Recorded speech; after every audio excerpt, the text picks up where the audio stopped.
Hi, everybody. If there is somebody out there, this is the first live session that I'm having. And I would be very happy if you write your questions in the chat so that we can talk about whatever you have that you want to discuss about menstruation, period health, cycles, different phases of the cycles, sex drive, hormonal contraceptives.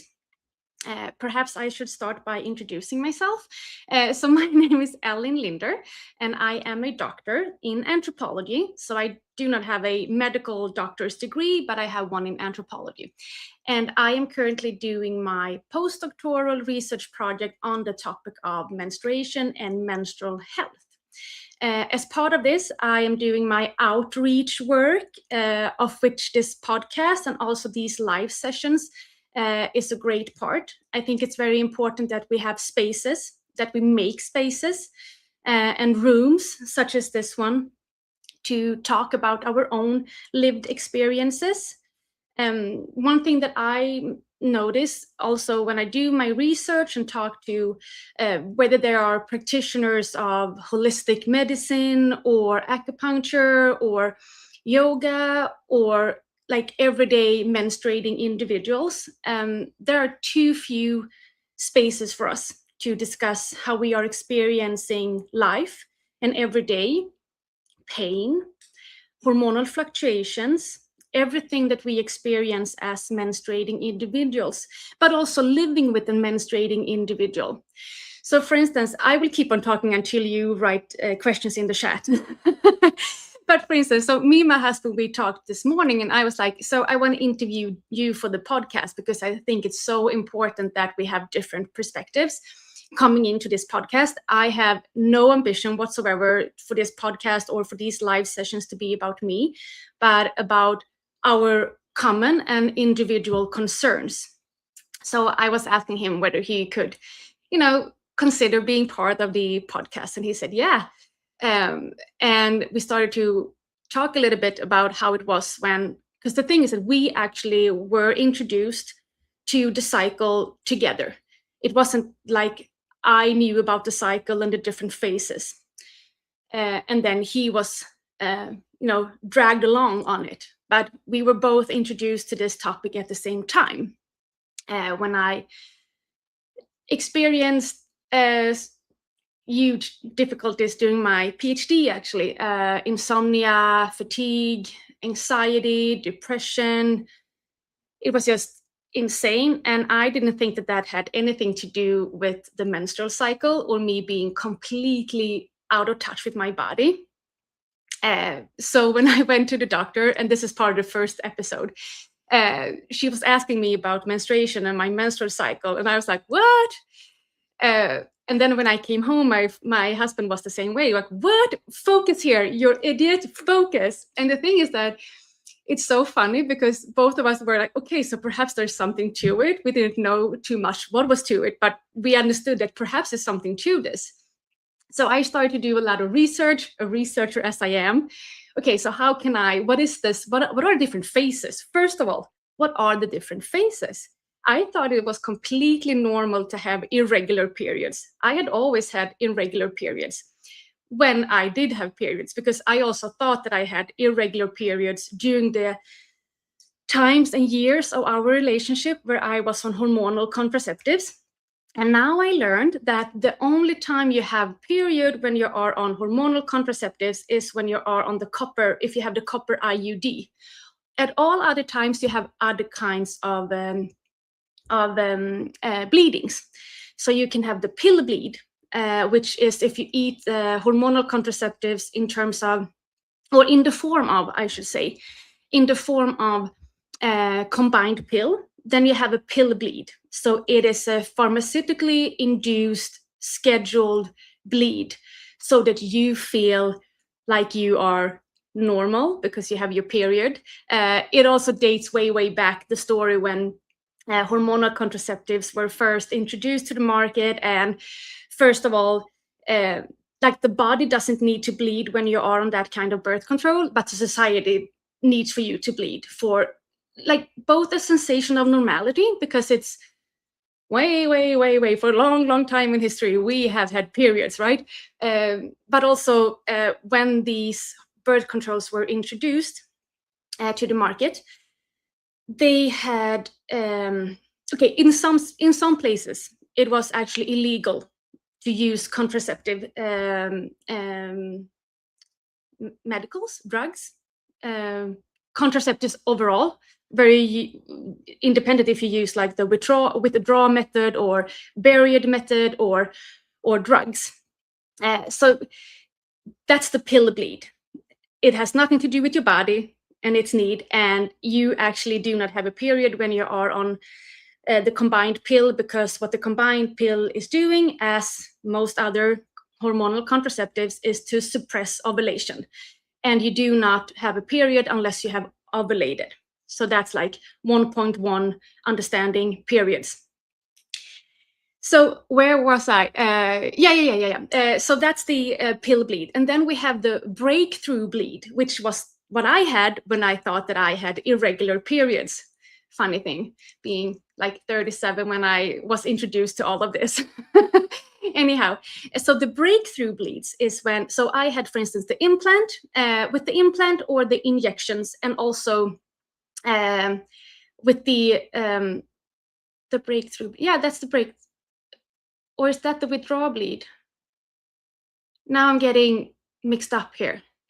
Anyhow, when you have certain, perhaps it's the, I have had a couple. I've had the implants, and then I also had the Mirena, that little plastic thing that you shove up the, I think it's in the uterus, and it allows for estrogen to be produced, which means that the uterine lining burst at one point because it can't hold together anymore, and that's when you get the breakthrough bleeds. So that's not a period either. So a lot of these things we were completely unfamiliar with, my husband and I. And then the first book that I actually I listened to, it was an audiobook. It is called The Four Inner Seasons, which is a beautiful title. And it's by Sheila Arnell, a Swedish author and knowledgeable person within these matters and topics. And the four inner seasons really speaks to how the cycle and the phases of the cycle works. So we have the winter, which is when we are on our period, when we bleed. That's when we have almost no, think about winter, like it's kind of dull, you don't have that much energy, we do not have the hormonal support to be all energized and productive and efficient and be as quick as we can be, for instance, during ovulation. So that's the first cycle. And it can be from, in a healthy cycle, it's 2 to 5-6 days of bleeding. And then once that is done, we enter in the spring, which comes after the slow period of winter. We have the spring when things start to grow, and we start to have more energy because the estrogen in us starts to increase, leading up to our ovulation, which is our inner summer. And this is for many, not for all, but for many, this is the time when we are extremely energized and we are happy and everything is just wonderful and we just love life and wow. This is also the time when our partners is like, I love this version of my partner. Can she be around every day? No, she can't, because naturally after the inner summer we have the inner fall, and the inner fall is when estrogen falls and progesterone starts to increase. And progesterone is a hormone that makes us calmer, and it makes us quite focused. Not everybody experiences this. I experience it, that I become very focused. I can't become, honestly, self-centered. I have no energy for being as my beloved husband sometimes can be. He can sometimes be a little bit, when I'm in my luteal phase, slow. Yeah. When I'm in my inner spring, then I don't mind him being calm I think that I would define him differently depending on which phase I'm in. So then we have the inner fall, and the inner fall is when things start to go down, calm down, it fades, you want more time for yourself, you need more rest. And then comes in the winter again. So those are the 4 cycles that we go through. And depending on your own individual cycle, how long it is, you have different days. You like mine is 25 days, which means that I have. So okay, not before I run on that topic. So the luteal phase, which is the after ovulation before the period, that's the most stable phase. That is like always 14 days, always. So I have 11 days for my period and my inner spring and um, my peak, my ovulation, and then comes my luteal phase, which is 14 days. For somebody else who has, for instance, let's say you have a 35-day cycle, then you have 21 days period, follicular phase ovulation. So you have a longer, more, from my perspective, then dragged out. But also, I mean, that's nice. That's good because I commonly feel like my cycle is a little bit too not too short. It isn't too short because it is healthy, and I know that because I know the color of my blood, and that's also something that I didn't know before. But if you have bright red blood and you know that you have ovulated, which I know because I take my temperature and I do other things, anyhow, then you know that you have hormonal balance. So I know I do have a healthy cycle, even though I have pretty short amount of bleeding and pretty short phase leading up to the luteal phase. But sometimes I wish that was longer, not because I am more fun to be around. I am, ask my husband, I am, but that's not the reason. The reason is that sometimes I feel like I don't even get the chance to start working out with weights and like doing real heavy work before I feel that my body needs to rest. And this is something that has taken me quite a while to understand, like to really tap into how I feel in my body during the different cycles. And the same thing for my husband then. And he understands the fluctuations of my mood and my needs and what have you. So that's very I love how we actually did this together. We do everything together, but I also love how we did this together. Like we learned about my cycle, and he used to have this joke about all the women in his life, because he was like, what the fuck, how can she be this way these days, and then all of a sudden like that, what I did 4 or 5 days ago is no longer valid, but now it needs to have another pace, it needs to have another structure, it needs to be more organized.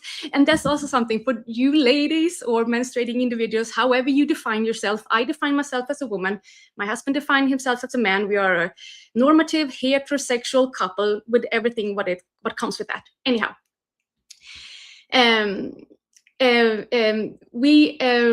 now I lost track of what I was supposed to say. This is how this always happens for me. I lose track.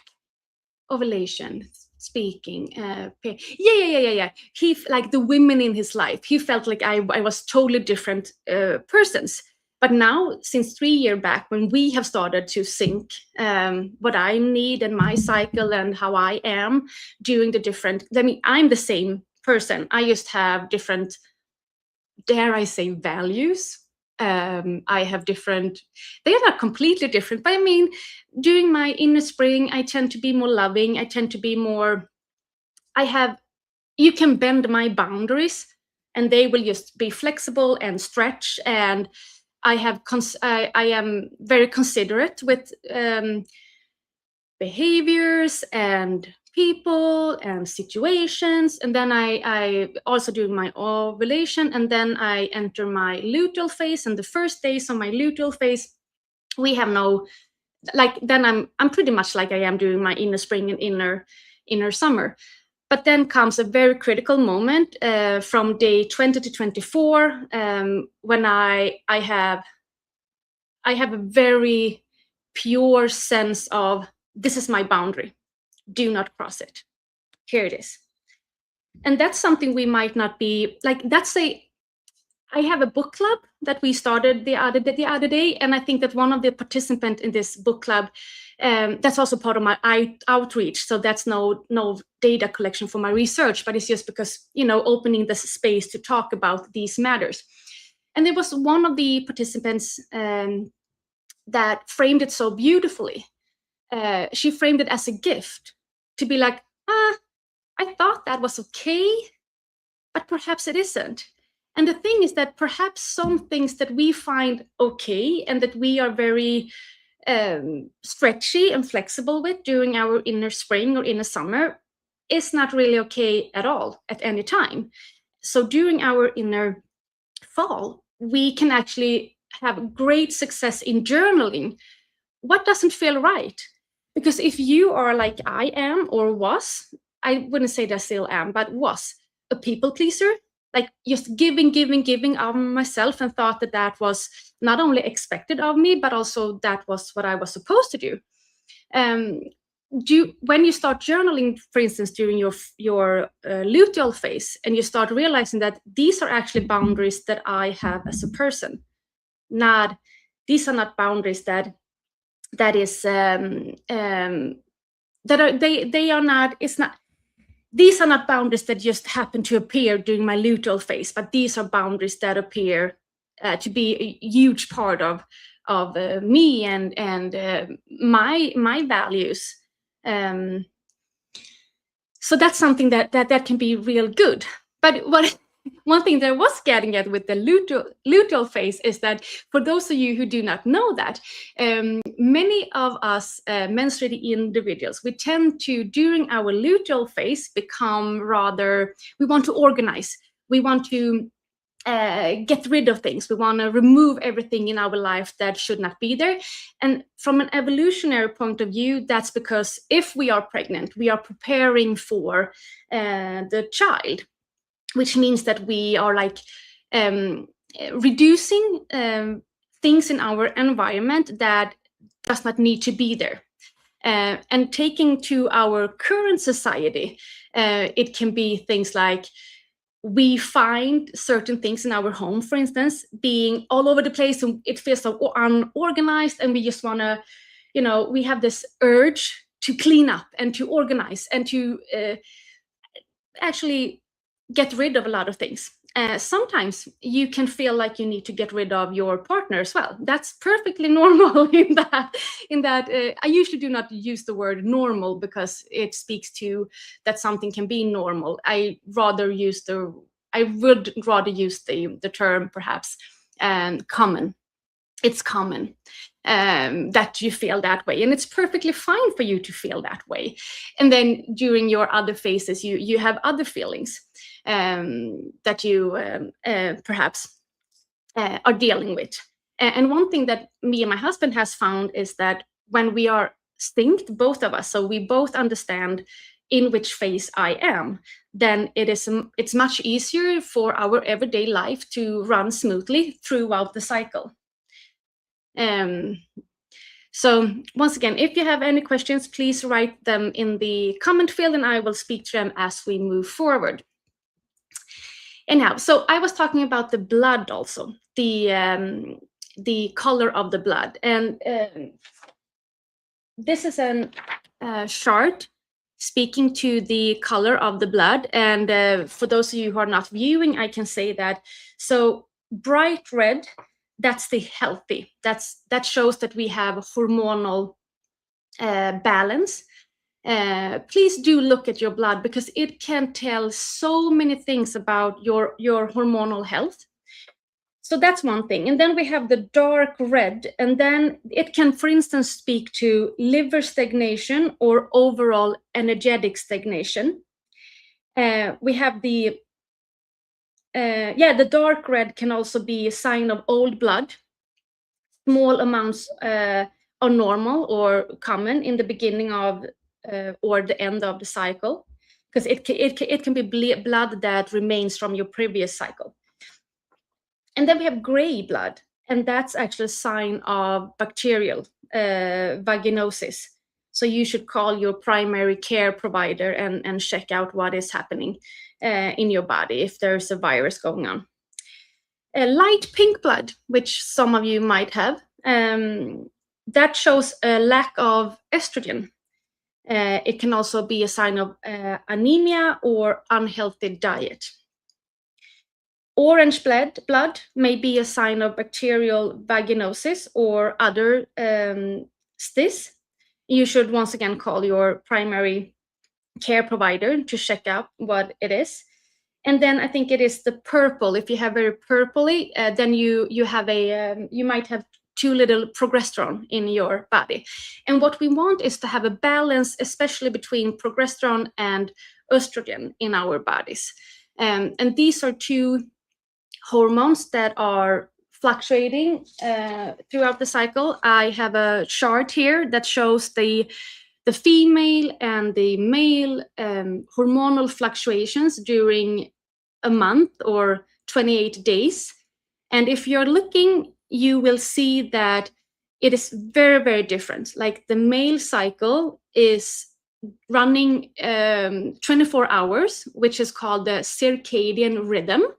And the female hormone chart shows that your hormones, estrogen, progesterone, LH, FSH, and testosterone is actually fluctuating quite a bit during these 28 or whatever cycle you have.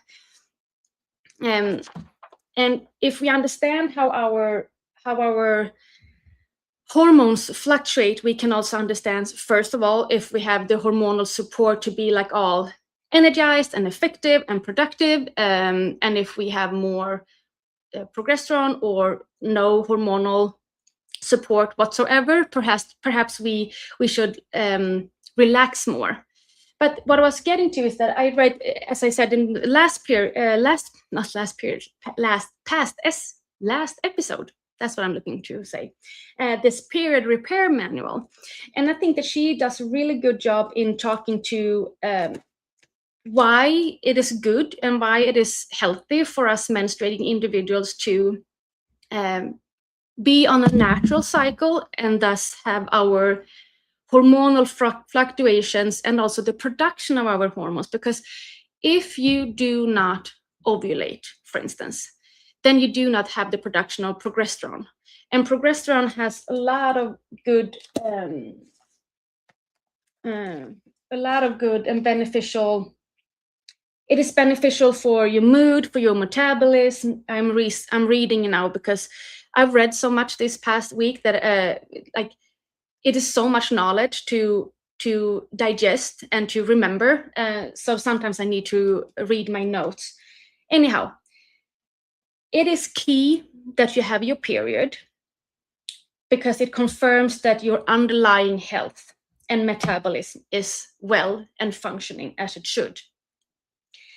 It is common to have temporary menstrual disturbance. It can follow, for instance, stress, travel, dieting, illness, and that's nothing to worry about. You should be worried if it is a repeating pattern.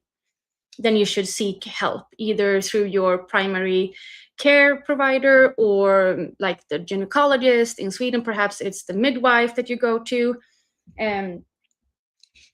But estrogen and progesterone has a perfect yin-yang balance. Balance is the word I'm looking for.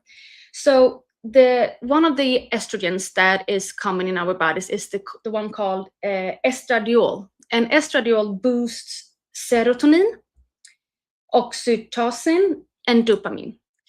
So if you're suppressing your ovulation and you're suppressing your cycle, no wonder that you might have anxiety, depression, insomnia, all those things, because your body does not produce enough, perhaps, of these very, very, I am not perfectly literate when it comes to exactly what serotonin, oxytocin, and dopamine is doing in your body, but I know that they have to do with happiness and ambition and motivation. That's dopamine. I know that. Ambition and motivation is the dopamine. And then oxytocin, I think, is the one that makes you feel really happy. Anyhow, what is important here is that if you do not produce these what are they called, these, I think they might also be hormones, for instance. I'm not sure. I'm not a medical doctor, so that's not my expertise at all. But if you don't produce them, it's no wonder that you have perhaps intrusive thoughts and feel like anxious and don't know. You don't have motivation. You don't know. You perhaps you wake up and feel like, oh, I don't want to do anything. There's a term that I'm looking for now. It's in Sweden, livslust, but like joyful life.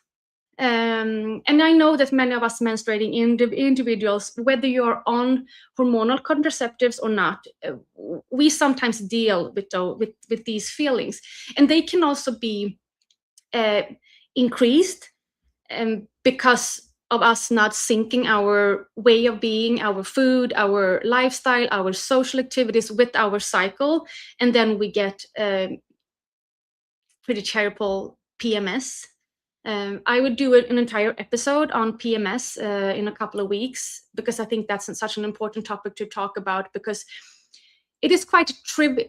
Like PMS, the term, and being hormonal and all of that, it is trivializing in some way the way we are being and not allowing us to feel all the feelings, and especially don't allowing us to set the boundaries that we perhaps do in our luteal phase, which is very important that we do. But we need to do it because we are aware of this doesn't feel good, not just because we get an anger outburst because we didn't have enough oxytocin or serotonin in our bodies, for instance.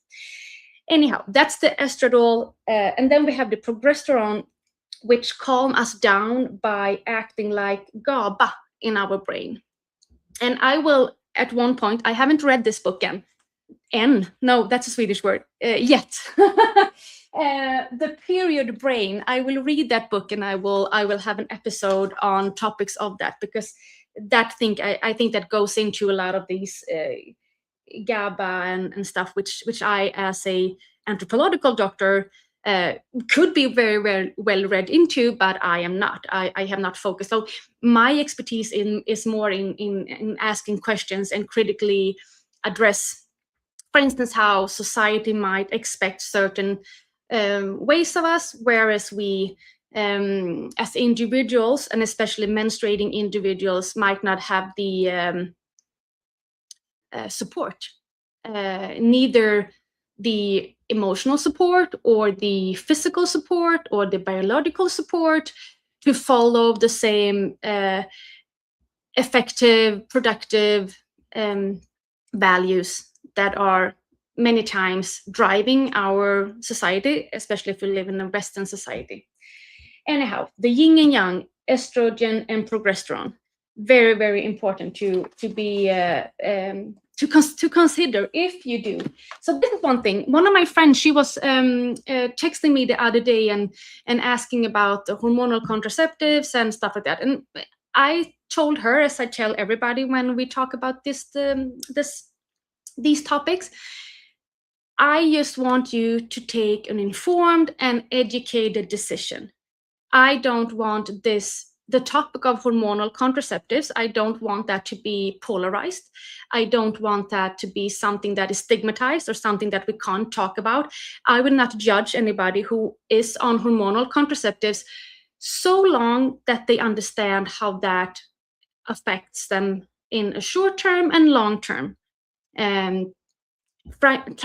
time frame. For me, it's all about raising these questions for us to understand what is actually happening in our bodies. And if we don't understand, how can we possibly tune into and tap into our needs, or why we are acting in a certain way? I mean, all you menstruating individuals out there, you know, when I say that sometimes we have acted in ways that are completely irrational also for ourselves. We can be like, why am I so angry? Why am I so irritated? Why does this bother me? Things that doesn't bother me at other times. And now, for me at least, having synced my cycle for 3 years, I understand that during these phases, because I have journaled a lot about this. So I understand the fluctuations in my mood and my boundaries and what I tend to adhere to and feel like, oh, this is good, this is nice, I like this, or this is not good, this is not like this is not nice. Now I need to put down my foot and be like, I don't take this any longer. And that can be that does not always have to be for other people. It can also be for yourself. Like sometimes you can be very critical of yourself, and that's also something we become more loving in certain phases of our cycle, also towards ourselves. And it's not like, how should I say this? So I was a mystery for my husband before we understood that menstruation is actually and syncing the cycle and understanding the cycle is actually a really important thing. But I was also a mystery to myself. I didn't know why I had anger outburst or what I acted in certain ways. And it's not no fun to be that way either. I love the way, sorry, I have a hiccup. Excuse me. One more. Sorry about that. Anyhow, I have much more compassion for myself about how I was back before I started sinking. Now, when I understand that I didn't have the knowledge to be better or to treat myself better, or to understand better. Um, so that has been a real nice journey for me, and also to understand I can feel how my body speaks to me. My body signals to me whether I should rest or whether I am. You can go, or I think that also has been a lot easier as you understand your own individual cycle. So I think that's something that we can think about, and also just listen to an audiobook or listen to a podcast or grab a book. I think that if you have never read anything about menstruation or menstrual cycle, if you are in Sweden, for instance, I would totally recommend The Four Inner Seasons by Sheila Arnell, as I was talking about before. It was the first book that me and my husband listened to together, and he actually framed it this morning that it was like a long podcast for him. He was listening to it and he was like, oh. And I think that when we also discussed it, it's also about communication. When we discussed it afterwards, being like, okay, so that's how it is living in your body. And then he said jokingly, many times he has said, it's like, I am the same every day. No kidding. You're? Wow. I think it has to do with your hormonal fluctuations not being as my hormonal fluctuations, because you are going on a 24 perfectly adjusted cycle with the everyday life and everyday expectations of us. So of course you have a harder time understanding my fluctuations. But to converse about these things and actually doing it through a book that we both have listened to, and raise concerns and questions that we both might have had. It was really a beautiful way of coming together over something that do affect both of us. So I'm thinking that perhaps I will call this a day, because I have not got any questions in the chat. It's been 34 minutes almost, and I don't want this to be a monologue. I want this to be a dialogue. So please, next time, I will invite more people to actually be on stage with me. And then you can come along and ask your questions through the chat. I am planning to use the rest of the day actually to do a plan for to have a monthly live session together with other guests, and that can be individuals, it can be practitioners that work with this, period coaches or integrative medical people, or people who in one way or another are working with this or have lived experience of being a menstruating individual or living together with a menstrual individual. So that this can be conversational, because that's really what I think that this topic needs to be. it doesn't need to be me sitting here talking, but it needs to be us experiencing and exploring and being curious together. So with that, I will call this an end, and I see you next time. Have a great one. Ciao.